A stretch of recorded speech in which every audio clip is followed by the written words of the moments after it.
تمام. بسم الله الرحمن الرحيم. سلام الله ورحمته وبركاته على الجميع. راح نعمل لهالبيبي توديعة.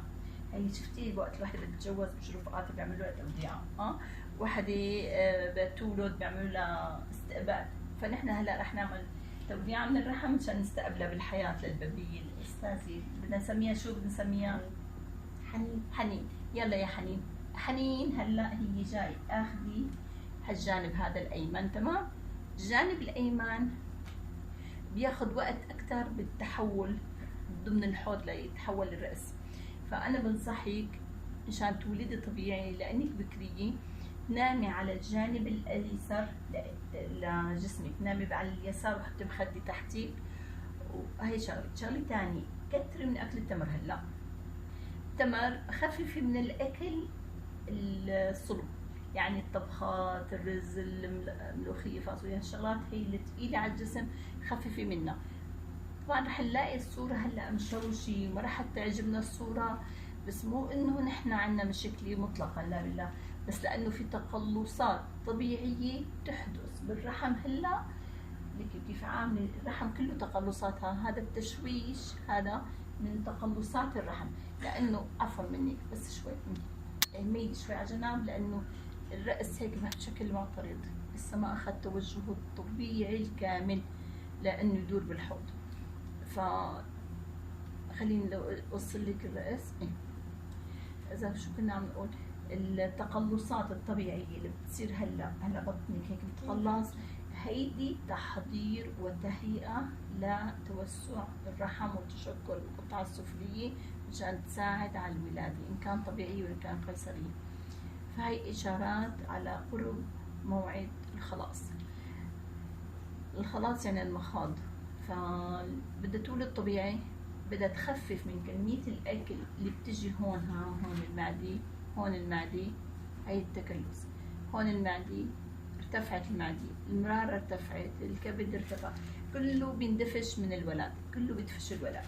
فنجي نحن بدنا نصور أبين معنا شيء، مو إنه معنا شيء. هيدي التكلس، المشيمة مكلسة بس معنا خضراء. المشيمة مكلسة بس معنا خضر، الأمر معنا خطر. عنا تروية كافية. إذا بدها تولد طبيعي لازم تركز على المشي، تركز على شرب السوائل، تركز على تقليل كمية الأكل العادي.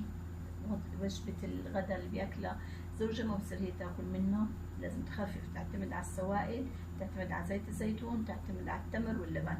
هدول بيعطوا مرونة وسهولة بتوسع الرحم وبانسياب الجنين ضمن الحوض.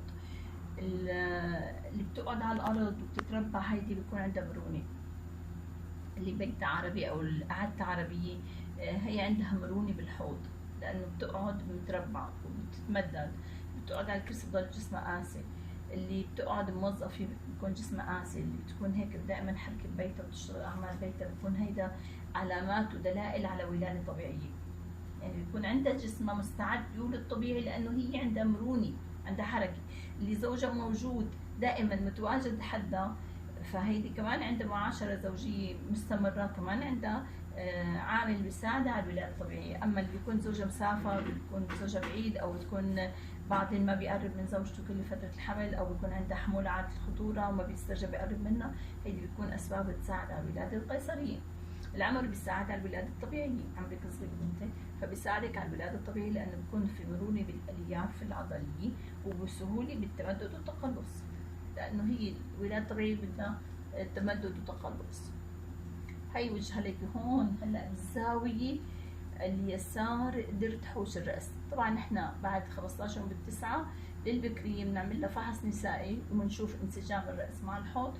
اذا الراس، اذا الجمجمه هيدي الفنديه، هذه الجمجمه اذا اخذت توجه ونزلت بالحوض، لانه الحوض مثل القمع، فلما الراس اذا اجى طبق على ارض القمع، طبق عليه، بيكون انه الهندسه تبعت الحوض متناسبه مع هندسه الراس، بيكون هذا عامل بيساعد على الولاده الطبيعيه.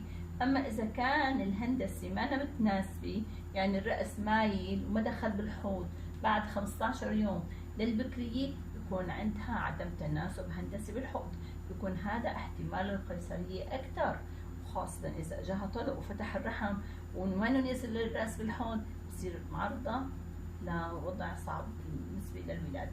فالحكمة من المراقبة إنه نختار الوقت المناسب لإجراء القيصرية، ونختار الوقت المناسب من أجل نعمل ولادة طبيعية، وما ندخل بمتاهة محاولة الولادة الطبيعية ونوقف بنص الدرب ونقول نعتذر والله نحن ما قدرنا ولازم نولدك طبيعي، لازم نولدك قيصري، ما قدرنا نولدك طبيعي. فهذا الأمر بسبب تلبك الاثنين، إن كانت ما مجهزة حالة ماديا المريضة، إذا ما مجهزة حالة ماديا بتدخل بموقف حرج. فأنا بنصحك هلا بعد ما بفحصك نسائي هلا توجهوا أيمن خلفي، أيمن خلفي يحتاج وقت بالدوران. إذا الحوض لين ومرن هلا بالفحص النسائي بقول لك اصبري على نفسك لحتى يصير الأمر اللي الله بيريده، لأن الولادة هي الولادة الطبيعية هي فن وذوق وأخلاق وتيسير الرحمة. ودوما نقرأوا إن مع العسر يسرا، اقرأوا سورة الشرح لأنها بتساعد على الولادة في تقلصات بالرحم. تمام؟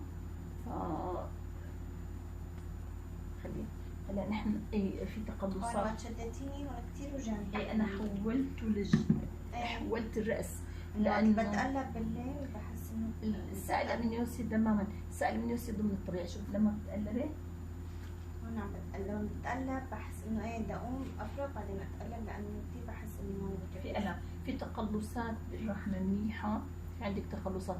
بس أنا دققت لك الرأس لأنه شايفته أيمن خلفي واستراح الرأس للزاوية اليسار، الرأس ليكي أخذ الزاوية اليسار.